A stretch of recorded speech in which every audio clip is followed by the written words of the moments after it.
Tron Aries is the most disappointing movie of 2025 so far, and that's a high bar. Or low bar?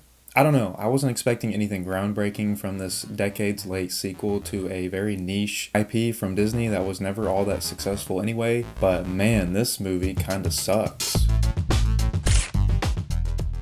It's a horror, and it could lead to a real yearning to commit. Rumors of a potential sequel to 2010's Tron Legacy have floated around on the internet for quite some time. As a proud Tron Legacy enjoyer, I have to admit that I've always kind of hoped that Disney would dust off the Tron franchise for another go-around. Tron Legacy certainly wasn't the most original movie out there. It certainly wasn't the most compelling. Parts of it were cheesy, parts of it are a little silly, and the Jeff Bridges deepfake certainly could have used a few texture upgrades. But Tron Legacy brought something to the table that movies of that time and even today simply lack: sauce.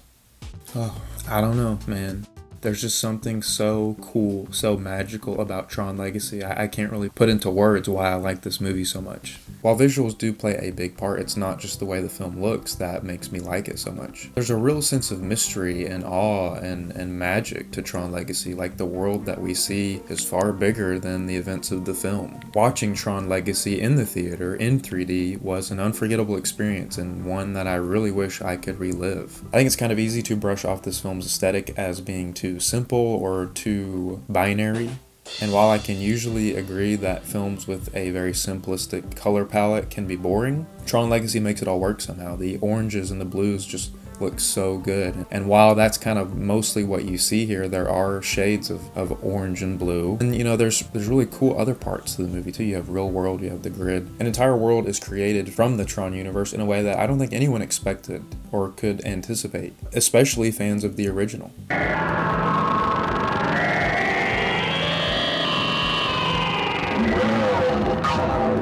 The core characters are really fun to hang out with, and you can really empathize with them too. They're not just these static beings. They help give Tron Legacy weight and an emotional center, something that I think is lacking in the original. Could I explain what happens in Tron Legacy? Not really. Could I explain the plot or how the actual computer stuff works? No. But movies aren't so much about the plot or the story or the characters or what have you, as much as they are about the feelings that they can make you feel. And I feel a lot when I watch Tron Legacy. I don't think Tron Legacy would be half the film it is without its soundtrack, which was famously put together by now defunct robotic duo Daft Punk. When I say this legit might be in the top 10, top 5 movie soundtracks of all time, I'm not kidding, I'm not exaggerating. Daft Punk got the call from Disney and they went to work crafting a detailed, layered, really catchy, and singular digitized soundtrack that fits perfectly with what's happening on screen. Unfortunately, Tron Legacy didn't quite make the impact Disney had expected it to. $410 million sounds like a lot of money, because it is, but with an estimated budget of $170 million, Tron Legacy was only a moderate success. It's like, did anyone see the movie Tron? No. No. No. No. No. No. No. No. No. No. No. Yes. I mean, no. No. Especially when you factor in the reviews. People who have seen this movie are quite literally split, with people either loving it or thinking it's this boring piece of IP slop. And while Disney was trying to recapture the magic of one of its more niche but still beloved IPs, this is nothing compared to what we see now. I think Tron Legacy was a passion project, and I think it was trying to do things that you wouldn't see Disney try to do now. During this time, Disney was trying a whole lot of weird out-of-the-box stuff, and it was mostly failing. But over time, Tron Legacy's legacy has only grown more and more positive, and with people hopping onto the Tron hype train. However, a third Tron film seemed like too much. I already thought Disney was pushing its luck, making a sequel to its original corny but kind of adorable 80s film, but I really didn't have any faith that Disney would be able to recapture the magic found in the original or Tron Legacy when the time came to make a third movie. Your move, Flynn.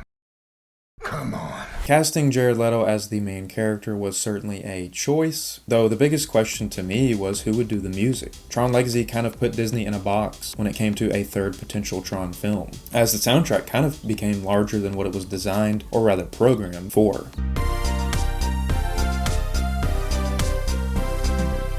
The Tron Legacy soundtrack is a certified banger. I think everyone can admit it rocks, it rules, and it's pretty much been placed in the contemporary music canon by most serious, self-respecting music enjoyers. Gotta be honest, 9 Inch Nails is probably as good as it was ever going to get. The songs I heard in the trailer leading up to Tron Aries' release sounded really good. I thought it was a cool direction. I thought a more industrial rock sound was a really cool way to go.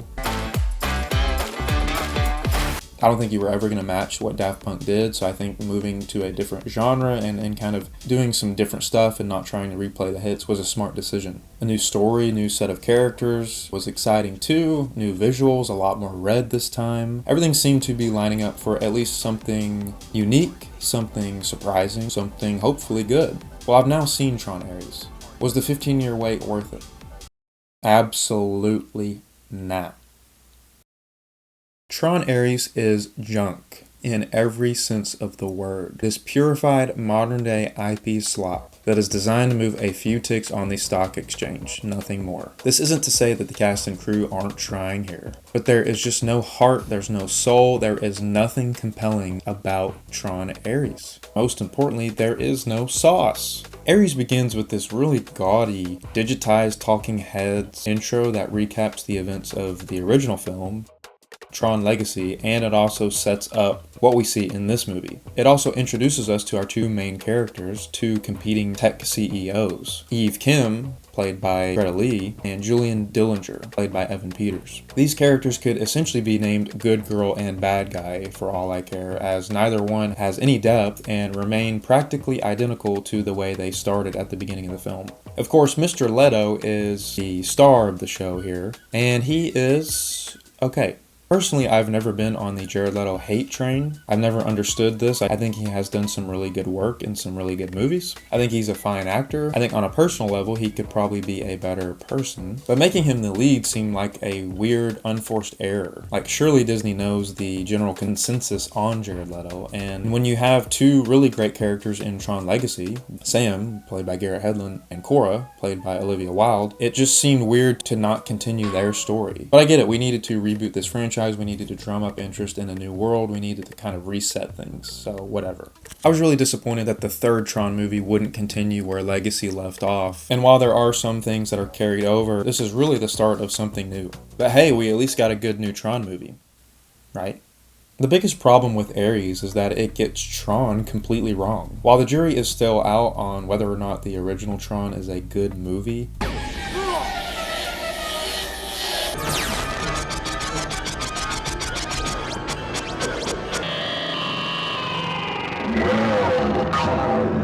most can agree it is, or at least was, a visual marvel. I recently watched it for the first time, and I was really charmed by it. I found myself engrossed in the kind of simplistic but really detailed world of the original Tron, and the costumes and the characters and the lights, and there's this whole world designed for this movie. I think we kind of take for granted the identity disc. I think we take for granted how cool neon lights were, because this was cutting edge. No one had thought of this before. This is new. It all blends together to form a really cool world, albeit one that's really cheesy. Kind of hits a similar vein as The Phantom Menace. People can argue all day long about whether or not The Phantom Menace has good visuals or not, good CGI. I tend to think that both the original Tron and The Phantom Menace are really visually striking. At the very least, they both push forward this one singular vision. Tron Legacy kicked things up quite a bit in this department though.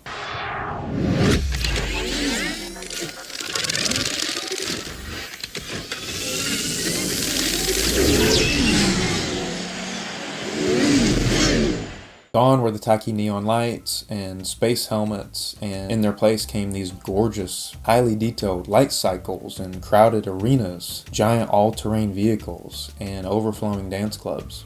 When it comes to digital filmmaking, I think you're either in the camp of you love it or you hate it. Movies like The Phantom Menace, Furiosa, and of course Avatar.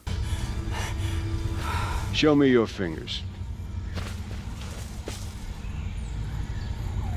Are all great examples of movies using highly processed computerized imagery to their benefit in a way that not only helps to tell the story, but makes these impossible fictional worlds feel real and lived in a way that traditional filmmaking just can't do. Tron Legacy is beautiful in every sense of the word. This beauty isn't just limited to the grid, however, as there's some pretty incredible real-world shots and stuff going on here too. The same cannot be said for Tron Aries. All this talk of good CGI So much talk of AI and big tech today. and cool visuals that I heard leading up to Tron Aries, where was this coming from? I left the theater completely underwhelmed with how this movie looked. Yeah, the red lights look cool, the grid looks cool, it looked cool in the 80s, but we spend 90% of this film in the very dull, very bleak city of Vancouver. I was dumbfounded when I learned that the plot of this movie was that programs found a way to enter our real world and left the grid behind. That's dumb, I said to myself. I'm dumbfounded. They would make a Tron movie that didn't take place in the grid, right? No, that's exactly what they did. Tron Aries is your classic fish out of water story. Our robot protagonist, Jared Leto, Aries, finds himself wanting to become human. He is endeared by human nature and worldly things like sunshine and rain. Evan Peters' character, Julian, has the capability of bringing Aries and the rest of the grid to life in our world, using these big giant lasers. He calls Aries the ultimate soldier. I would like you to meet Aries, the ultimate soldier. This is another dime a dozen plot point, one of an invincible soldier being sold to world governments. It's boring, but for Tron, it's something. Eve, Greta Lee's character, has the same ability to bring digitized stuff into our real world. But you guessed it, she actually uses her powers for good. After a really cool opening moment in the grid, we are taken back to this Arctic research station, facility, something, I don't know what it is. It reminded me of the place you see in Mission Impossible, The Final Reckoning. That was a cool movie. This is where we are introduced to Eve and her sidekick. One of the things that really kills the momentum, the pace, the flow of Tron Aries is the constant moving back between grid and real world. Grid and real world. The grid is treated more like a timeout in this movie.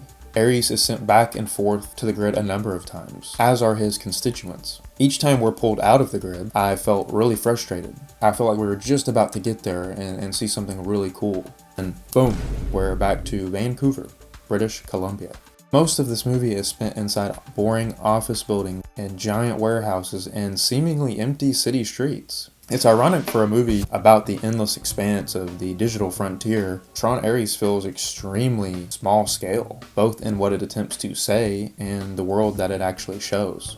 No matter where we go, be it the grid or Vancouver countryside, the world of Tron Aries feels like it's post-apocalyptic, like there's no one here. This is in stark contrast to Tron Legacy, which had crowds of hundreds of people cheering as Sam took on his first challenge. In Tron Aries, there's no one around to watch the craziness unfold. You'd think two massive bikes emanating a deadly trail of glowing hot lava wall like that stuff that is in the Phantom Menace that keeps Obi-Wan from Darth Maul. You'd think people would actually care about this happening, but we don't ever get to witness how grid impacts our real world. The worst thing that happens is a cop car gets split in half. There's no weight or danger to what the grid brings into our world or what it means for it. Worlds collide, more like worlds gently side-hug each other. Even in the grid, things feel small. Only a handful of soldiers are ever seen at one given time. The battles are over in a matter of seconds, and there's very little casualties. The little office where Ares respawns is laughably tiny too. Tron Ares just feels like it's lacking that imaginative spark that the other two movies had. And I think this all comes back to the premise. Who wants a Tron movie where we explore the real world and not the grid? The whole point is that the grid is a big digital frontier for us to explore and go into. That was the excitement behind the original Tron, and that's where all of the cool stuff came from in Tron Legacy. It's kind of mind-boggling to me that we spend the majority of time in the real world and not in the grid here. However, even in the grid, not everything is perfect. Tron Aries is a little too eager to rely on nostalgia and callbacks to the other films, mainly the original. There's a moment where Aries returns to the original Tron world seen in the first film, and I would put a spoiler up for this, but it's in the freaking trailer. It's this big, grand moment, and it's meant to be this kind of cool nostalgia throwback bait thing for diehard fans, and it's this big moment in the movie, and it feels like it was meant to be a cool surprise at one time, but it was in all of the marketing. The characters are kind of grainy, and it's more like kind of sepia tone. I don't know if that's the right word, but the colors are kind of desaturated, but there's brighter colors, there's more colors happening. You get to see a really old Jeff Bridges, and he's back somehow. It honestly looks cool, and it's kind of admirable that Disney would be willing to commit to the old cheesy art style so accurately. However, it's also kind of insulting, as it feels as though it's making fun of how dated everything looks, when in reality it should still be state of the art.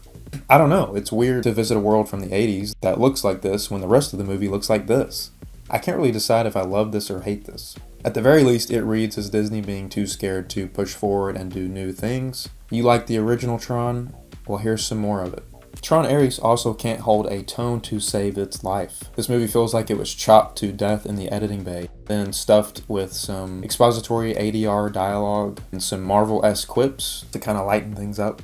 Though I wouldn't really call these jokes in the traditional sense. One character in particular, yeah, this guy, is the designated comic relief guy. But his lines aren't really funny. They're not even jokes. They're just these weird non sequiturs. The mere act of talking about how much you love breakfast burritos isn't funny enough to be part of the script. I'm not trying to blame this guy. I know he's just dealing with the script that was handed to him. But Tron Aries is also a little too eager to play up the laughs in really awkward ways and really awkward times. Tron Aries kind of falls between wanting to be this bleak kind of sci-fi warning doomsday story and a really quippy nostalgia throwback to a campy, cheesy film from the 80s. Computer, an extension of the human intellect. What you're left with is a vibe I can only describe as Disney Channel original movie. I don't know, I think the plot gives it this vibe to me. A cartoon character coming to life in our real world, wanting to become human feels classic Disney, and is something I'm sure I've seen on the Disney Channel before. Everybody also just talks like robots, even the non-robots. Jared Leto and his teammate Athena, played by Jodie Turner-Smith, are pretty good as emotionless creations born from binary code. It's the human characters that are the problem. Greta Lee is a fine actress, as is Evan Peters, but neither come across as real people with real emotions and personalities. There's also very little surprise with Tron Aries. If you've seen the trailer, you have seen the film. No, I don't mean literally, as in you know what will happen, although it's not exactly that surprising of a story. But what I mean is pretty much every set piece, every action scene, every cool moment is in the trailer. This is kind of a smaller complaint, but having seen the trailer for Tron Aries multiple times, thank you AMC A-List. Somehow, heartbreak feels good in a place like this. I pretty much knew which scenes I hadn't seen yet based on my extensive knowledge of said trailer. I also realized while watching the film that they put a freaking end credit scene in the trailer. Weird. But like I said, the scope of Tron Aries feels very limited. It feels like a video game with invisible borders everywhere. You know the city streets don't go far beyond this corner, and you get a funny feeling that you've seen this NPC, program, before. In a way, Tron Aries is a metaphor for Disney as a company right now.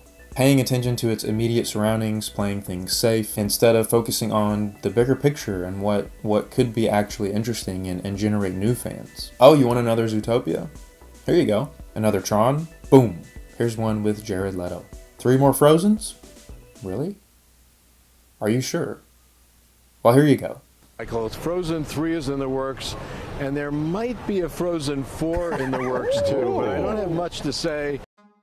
I don't know. I don't really like being negative about film. I love going to the movies and watching all the stuff that comes out and getting excited about it. But sometimes it's a total miss, and Tron Aries was simply a bad time at the movies. I wasn't expecting anything groundbreaking. I wasn't expecting anything matching the level of Tron Legacy, but I was expecting an entertaining movie that looked cool, and I got neither. I really can't think of anything redeeming about Tron Aries. I can't even think of anything I liked about the movie aside from the soundtrack by 9 Inch Nails. But even that felt a little bit brushed to the side, a little subdued. I can't say I won't always be keeping an eye out for what's going on in the world of Tron, even though I'm kind of blackpilling now on the whole franchise after Aries.